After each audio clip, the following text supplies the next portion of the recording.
My wife Linda and I had been married for 10 years.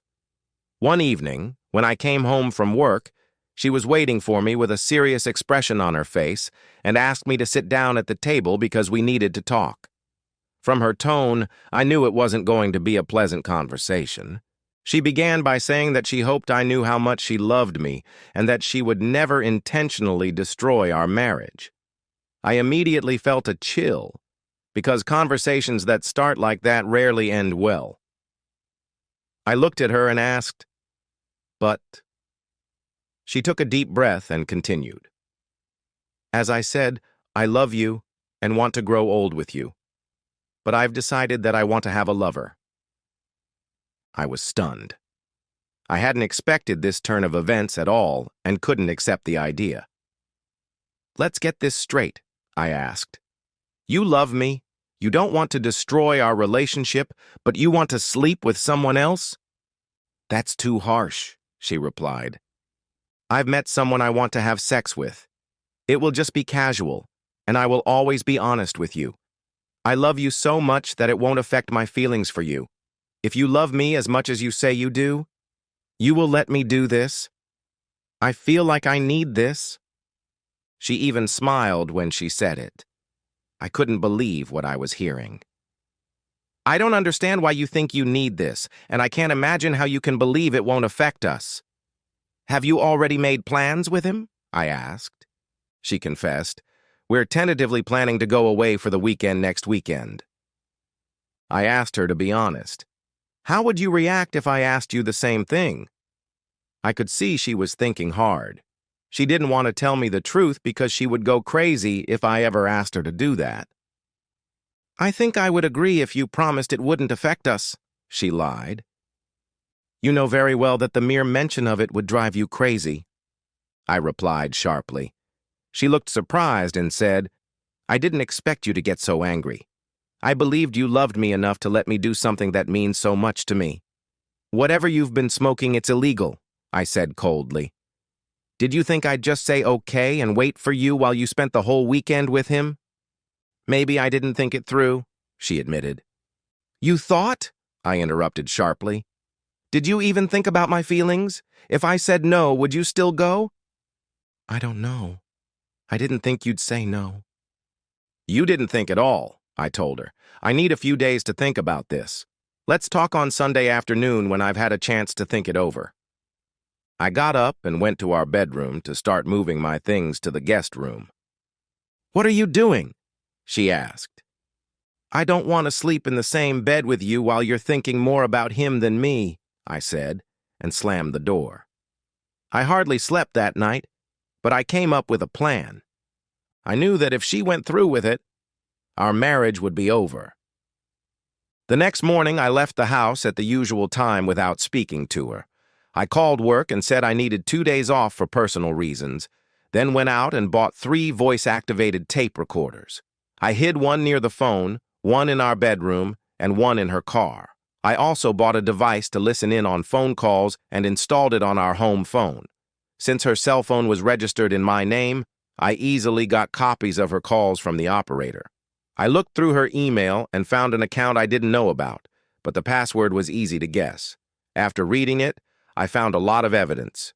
Fortunately, it seemed she hadn't slept with him yet. I set up her secret emails to forward to my address so she wouldn't find out. Finally, I bought 2 small GPS trackers. One I planned to hide in her purse or wallet where she kept her cards, and the other in her car.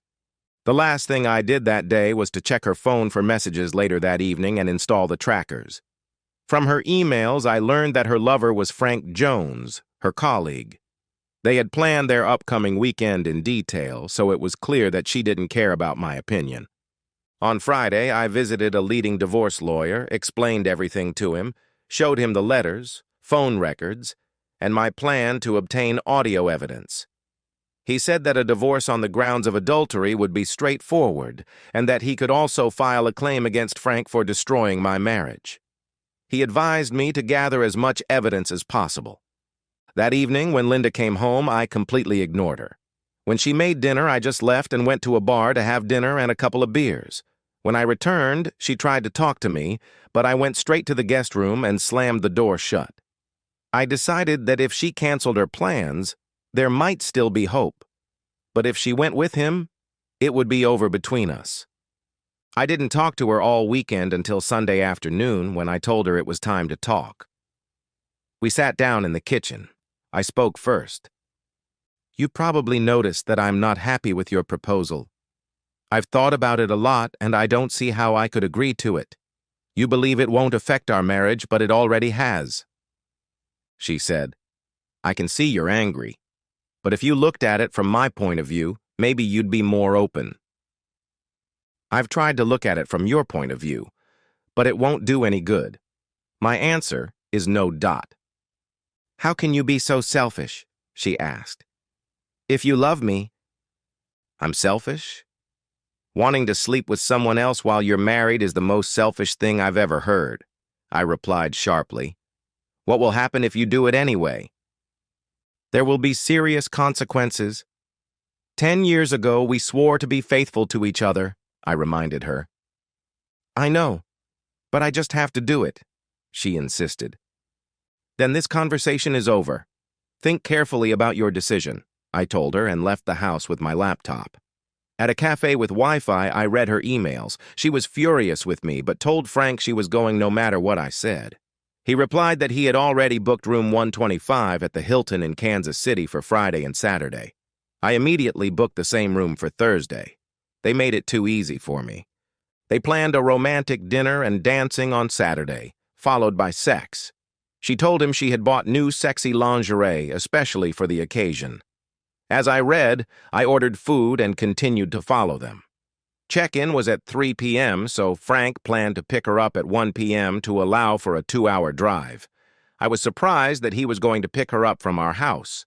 I had to decide what to do about that. I booked a room for the weekend nearby, close enough to hear all the sounds and signals. Over the next few days, I bought 2 small HD cameras with fiber optic connections to hide in their room. On Thursday, I took a day off work and checked into their room.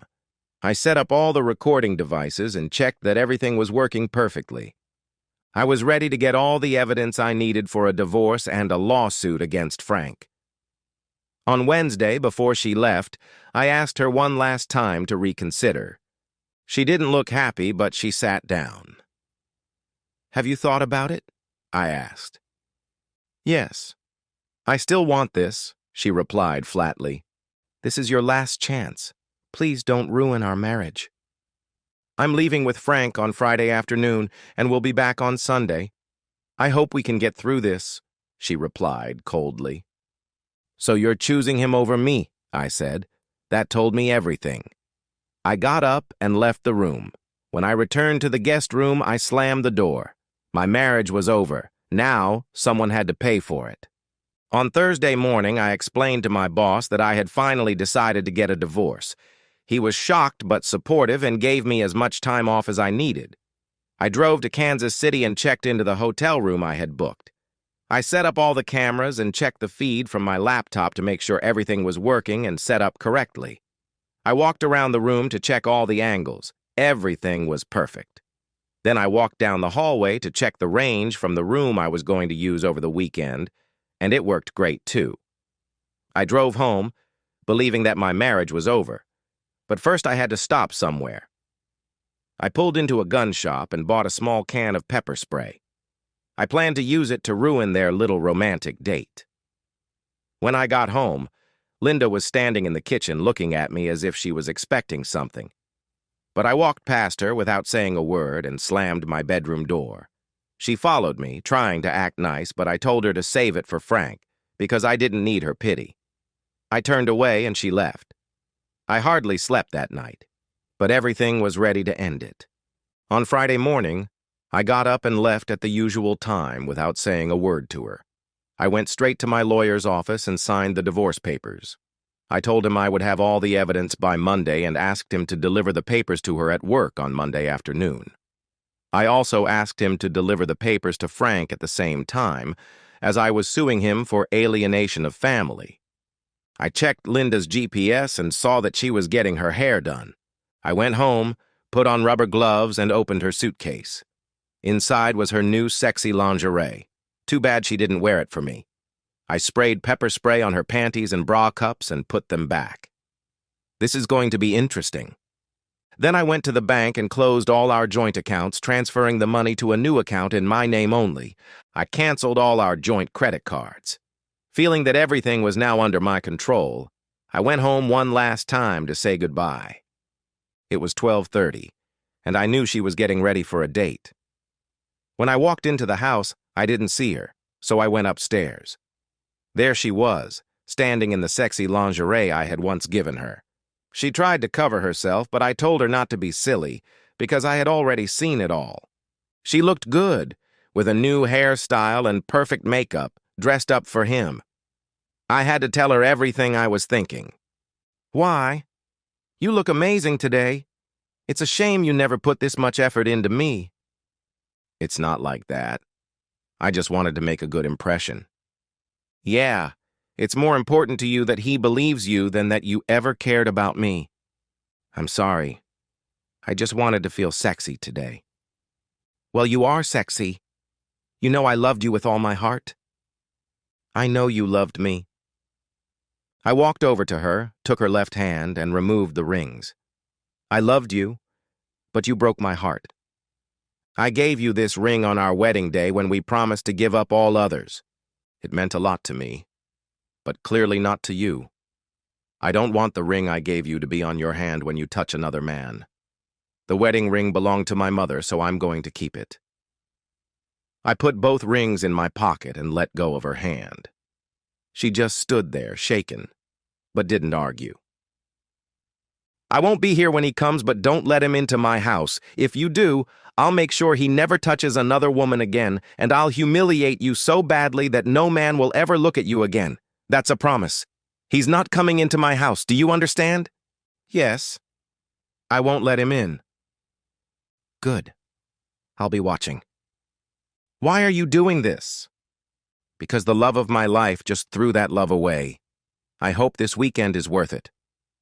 Goodbye, Linda." I turned and walked away, and she yelled after me, but I didn't listen. I parked on the street where she could see me. If he came into the house, I'd go to jail, but it would be worse for both of them. Soon his car pulled up. He walked to the door, rang the bell, and Linda immediately came out with her suitcase. She hugged him around the neck and kissed him before he took her bag. She looked straight at me and smiled smugly. As they drove by, she gave me the same look, and I gave her the middle finger. Her smile disappeared. I went home, changed all the locks and the garage code. Then I grabbed my suitcase, drove to Casey's, checked into a hotel, and set up my laptop. The hidden camera under the bed showed Linda naked. He had already slept with her and, judging by the looks of it, hadn't lasted long. When he came out of the bathroom naked, I laughed. Frank returned to bed, ready for action again, and she smiled at him. I stopped watching and went to have dinner and a drink, leaving the camera recording everything for my lawyer and for my own enjoyment.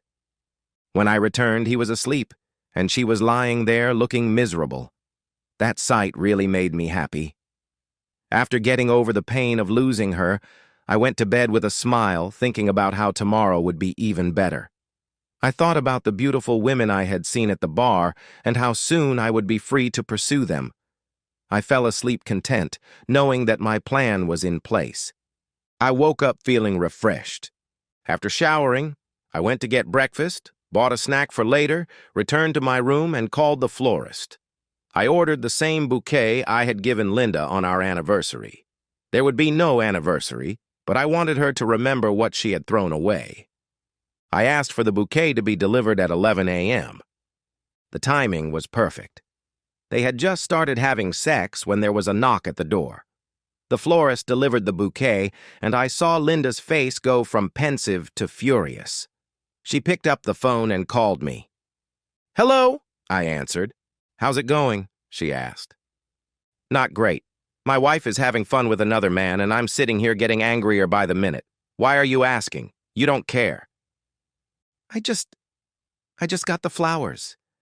They're the ones you always send me for our anniversary. I don't know why you thought I sent them. First of all, you and your genius boyfriend didn't tell me where you were going. Second, if I had sent flowers, they would have been ragweed with a card that said, "To my fickle wife." That's not very nice. Right. And maybe your little Frank will help you realize what you're losing. She looked stunned when I hung up. She kept calling, but I didn't answer. Finally, she gave up and told him what had happened. I talked to him, and he assured her that I would calm down in time, but that was impossible until she was out of my life. She wasn't in the mood for sex, but she finally gave in, and I called the pizza place and ordered her favorite pizza. It arrived just as he was on her again. He was furious and didn't want to pay, but the delivery guy confirmed the room number and his phone number, and when he threatened to call the police, Frankie paid. Since they had already paid, they sat down and ate. After dinner and some conversation, Frankie attacked her again. When things got interesting, I called the sandwich bar and ordered her favorite sandwich. He had barely started eating when the sandwich arrived. Linda looked at him and said that I must have found out where they were. He couldn't believe it, but she told him about my technical skills, saying that I had probably hacked into her new email account, where she had mentioned the place. She admitted that I was really smart, and that it wouldn't have been difficult for me. They decided to get dressed and go out for a while, and she promised him that when they got back, they would take a shower, get ready, and she would make it a special evening for him. When they left, I laughed so hard that tears were streaming from my eyes. Later, when they returned, they took a shower and got dressed. Linda put on her sexiest lingerie and showed it to him. He tried to jump on her right away, but she said she wanted to go on a date first. I was curious to see how long it would take before my little surprise would reveal itself. She finished getting ready and looked stunning. I hoped my plan would work because it would be very funny. They left and returned about an hour later. Linda immediately ran to the bathroom and jumped in the shower. She stayed in there for a long time, and when she finally came out, her breasts and private area were bright red and looked very painful. It seemed that little Frankie hadn't gotten anything that night.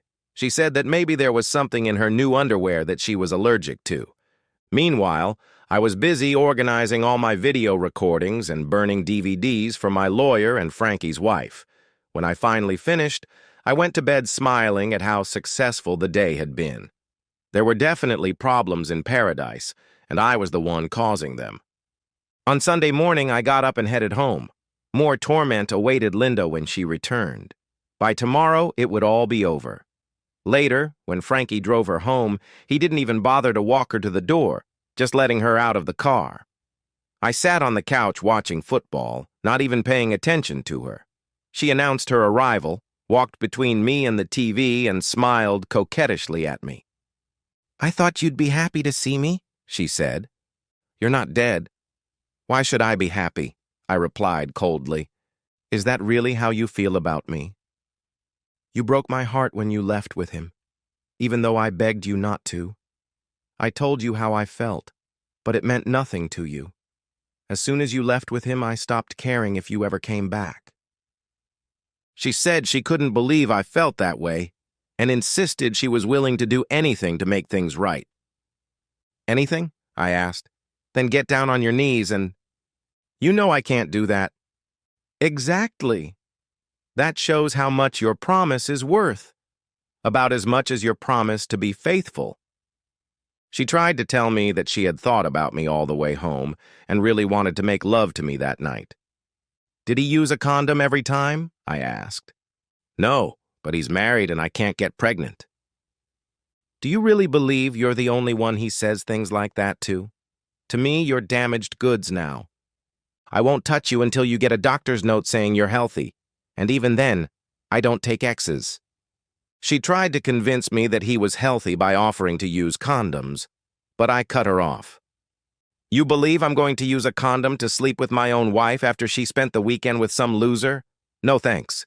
You chose him, not me. I'm leaving. I can't even look at you right now. Sleep in the guest room tonight. I prefer the master bedroom, and unlike you, I haven't done anything wrong." She asked if we could talk, and I said maybe tomorrow after work, but I didn't believe we had anything to talk about. I left and went to the nearest grill bar to have dinner and get away from her. I don't drink, so I just ate and went for a long walk. When I got home, she was lying in my bed. "Get out of my bed," I told her. "This is our bed. I have as much right to it as you do," she argued. "Get the hell out of here. You gave up that right when you slept with Frankie. Get out before I drag you out." She cried, but eventually left. I locked the door and listened to her sobs fade away in the hallway. The next morning, I ignored her completely. We ate breakfast in silence, and when she left for work, she turned around and said she loved me. I looked at her with pure contempt. "I loved you too," I replied, making sure she heard the past tense. Her eyes filled with tears, and she left. As soon as she was gone, I started packing her things into trash bags. Later, I called Frankie's wife and asked if she knew her husband had spent the weekend with my wife. She believed he was on a business trip. When I offered her copies of my evidence, she was more than happy to take them. When she opened the door, I was stunned. She was simply stunning. I apologized for staring at her and explained that I was struck by her beauty, which was true. We sat down and I told her everything that had happened. She was furious and agreed to go with me to my lawyer to file for divorce. He took her case and gave us a discount. She started filling out the paperwork, and I talked to him about serving Frankie.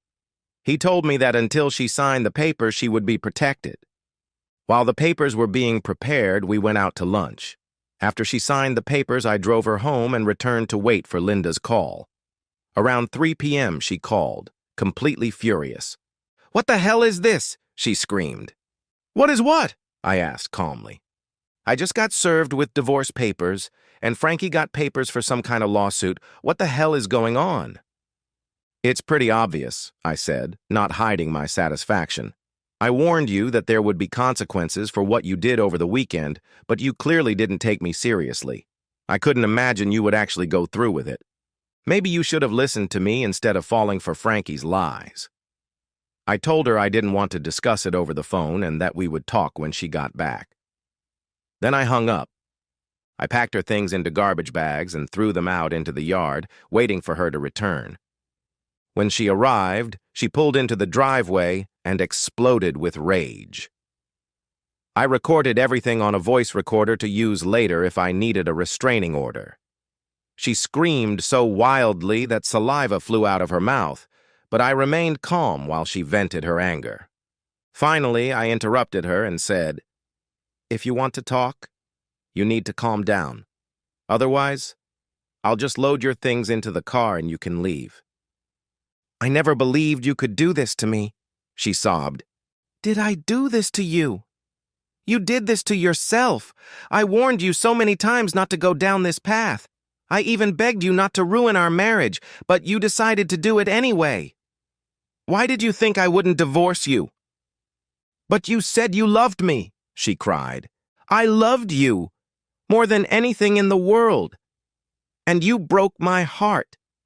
Clearly, you didn't love or respect me. I can't live with someone who thinks so little of me. But I love you. If you loved me, you wouldn't have slept with Frankie this weekend. Why do you keep calling him Little Frankie? I had cameras in your room and I saw everything. It should be obvious why I call him that." "We don't drill, we make love," she replied sharply. "That's true. We made love. You'll never experience that again, but hey, now you can sleep with whoever you want, a new guy every night." "I don't want that. I only want you. Let's just sit here for a while. I'm sorry I was so rude, but I'm angry. Understand, I would never hurt you physically. But Frankie, that's a different story." We went into the house and sat down at the kitchen table, as we had done so many times before. I was struck by the thought that this was our last time here. She spoke first. "You're not going to hurt Frank, are you?" she asked. "Why should I? He helped destroy what should have been a happy marriage. He deserves punishment, not just a court ruling and a divorce. He won't divorce her. His wife understands what we wanted. She gave her permission. You really believe that? It was a lie to make you think you weren't doing anything wrong so he could get you into bed. I spoke to his wife this morning and showed her the evidence. He told her he was away on business. Now we have the same lawyer. He even gave us a discount. I don't believe you. He would never lie like that. Exactly. You still refuse to hear the truth, which is why we're getting divorced. But honestly, I don't care what you believe. Call him later if you want and see for yourself. He got fired too. So you're really kicking me out? I decided to divorce you the night you told me about your plan. I went to the guest room to think, and an hour later I realized it was over. On Thursday, I bought everything I needed to gather evidence and hacked into your email.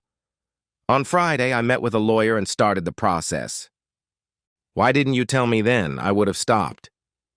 No, you wouldn't have. It would have only made you more resentful. I told you many times how I felt, but the choice had to be yours, otherwise you would have hated me forever. Your letters showed me that my feelings didn't matter to you. I only signed the divorce papers last Friday when you were getting ready for your date. I can't believe I was so stupid. Can you forgive me? I loved you so much that I might have been able to, but I could never trust you again.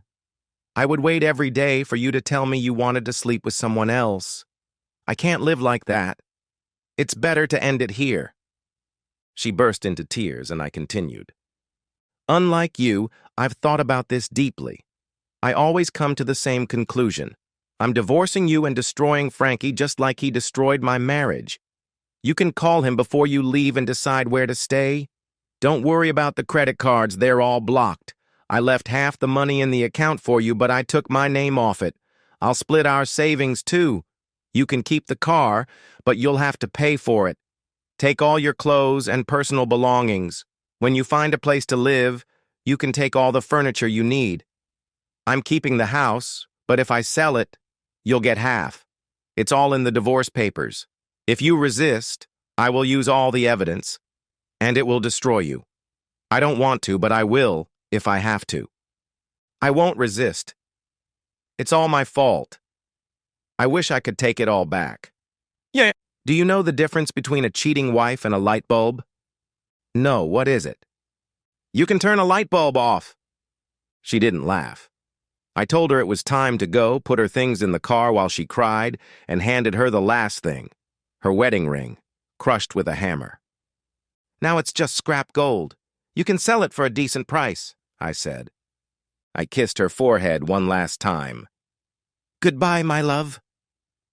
I turned and walked into the empty house. I didn't watch her drive away. Even if I wanted to, I couldn't see through my tears. I cried for an hour until there was nothing left. Then I thought about my options. First, I could drown myself in alcohol, but I rarely drink and hate hangovers. Second, I could make everyone happy and kill myself, but I didn't want to give her that satisfaction. Third, I could hold my head high, knowing I hadn't done anything wrong, and move on with my life. I realized that life without Linda could be better. The thought made me smile. I straightened up, called another Linda I knew, and asked her out to dinner. Whether it led to friendship or something more, I knew I was finally on the road to healing.